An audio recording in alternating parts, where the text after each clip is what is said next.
Welcome to Dodgers Daily. I'm Casey Porter. I'm so glad that you decided to tune in. We have a great show for you today. Today, we're going to break down the big matchup, the postseason matchup between the Dodgers and the Padres. But before we do, just a reminder, if you like this video, if you like this kind of content, go ahead and click that like button, leave a comment, tell all your friends about Dodgers Daily. Share this video so we can keep growing and keep providing you content like this in the future. Okay, it's a big matchup. It is the rivals down south. The Padres beat the Mets, so it's the Dodgers and the Padres starting Tuesday night at 6:37 at beautiful Dodger Stadium. We're going to break that series down. Of course, we all know that the Dodgers have dominated the Padres this year. The Dodgers have won every series from San Diego. They won 14 out of 19 games, but none of that matters now. Nothing that happened in the regular season will have anything to do with the postseason. So let's go ahead and break down the matchups, and let's get started, and let's talk Dodgers versus Padres.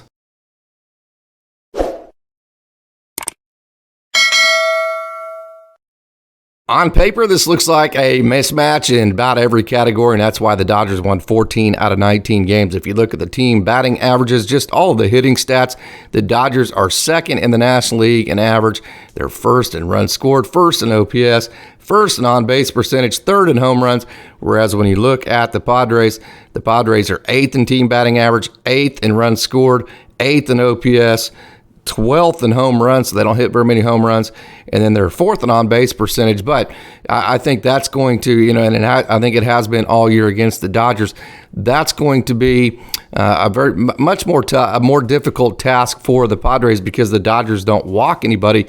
We're going to get to the hitting statistics here or the pitching statistics just here in a minute.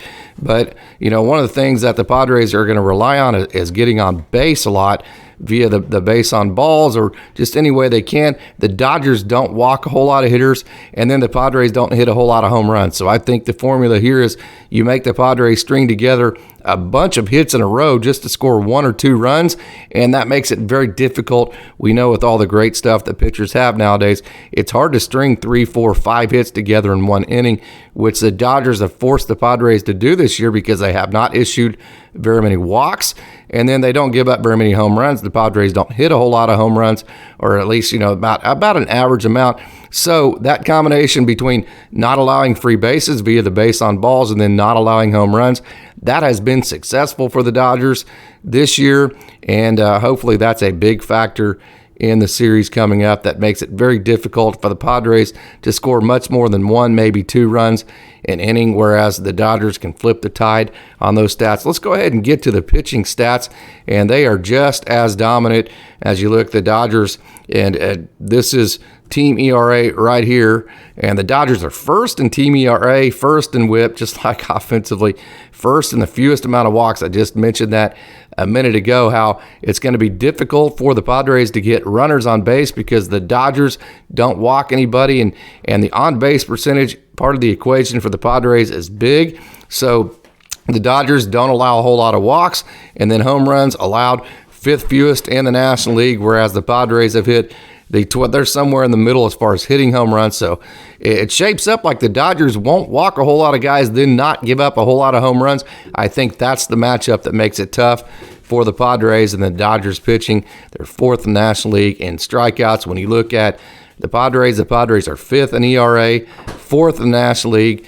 They're fifth fewest walks. That's a big equation for the Dodgers too, but that's a far cry from number one. And then they're eighth. They've given up the eighth fewest home runs, so they're kind of averaging there. So I think the equation for the Dodgers is to hit some home runs and then to get on base via the base on balls. And you might say, well, okay, that's fine, but how do they do against each other? So let's move to the Dodgers starters, and let's look. The Dodgers starters, Julio Urias, Tyler Anderson, Tony Gonsolin, Clayton Kershaw, Andrew Heaney have been fantastic against the Padres for a lifetime, and they've been even better in 2022. So I think that bodes very well. And if you look at the Padres, Yu Darvish and Blake Snell, they have been pretty good lifetime against the Dodgers. They have not been as good in 2022 against the Dodgers as they have for a lifetime, but they still have been pretty good. So I think that, what the Padres are hoping to do is to win their games with Yu Darvish and Blake Snell, and then hopefully ride that momentum for Musgrove who beat the Mets last night, finished off the Mets last night and looked very good doing it, or just winning one, just winning one of the games with the other starters other than Yu Darvish and Blake Snell, along the way there. So I think that's probably the game plan for them I think if the Dodgers don't allow Yu Darvish and Blake Snell both to beat them, I think we'll be in pretty good shape. But that's probably the game plan for the Padres, is to win both of those games and then try to sneak one out through matchups or through Musgrove or whatever along the way from there. But if you look at the starters for the Dodgers, again, we'll get to the Padres starters against the Dodgers here in a minute, but if you look at just the Dodgers starters for a lifetime, they have been very, very good. Urias 2.20, Anderson 2.37, Gonsolin 1.45, Kershaw 2.03, Heaney.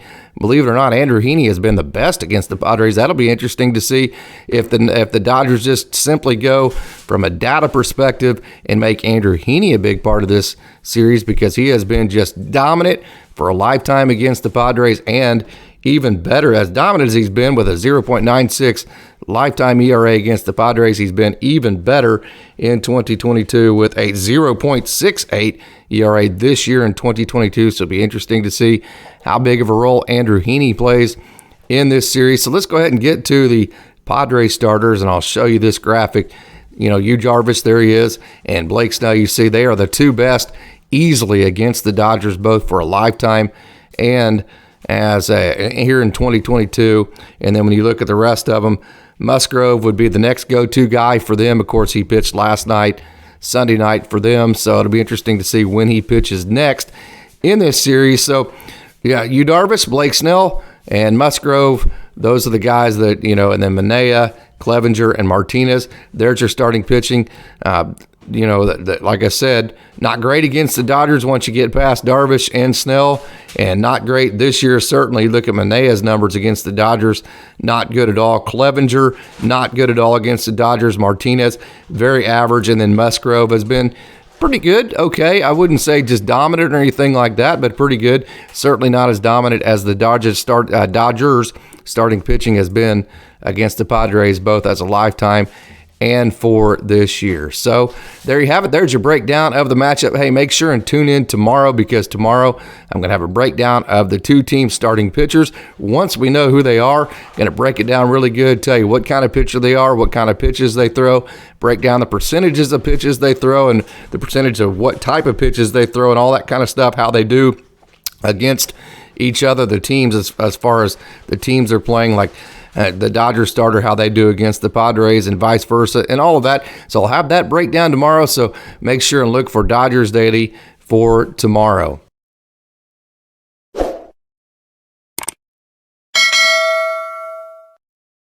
I'm glad that you tuned in to Dodgers Daily, and I hope that you tune in tomorrow. I also hope that you visit DodgersDaily.net, or you visit Dodgers Daily on all the social media platforms, Facebook, Twitter, Instagram, or TikTok. I also hope that you become a subscriber to the Dodgers Daily podcast, and I also hope, like I said, that you visit DodgersDaily.net. Hey, if you like this video, just a reminder, go ahead and click that like button, leave a comment, tell all your friends about Dodgers Daily, and share this video so Dodgers Daily can keep growing and we can keep providing you content like this in the future. As always, thanks for tuning in, and go Dodgers!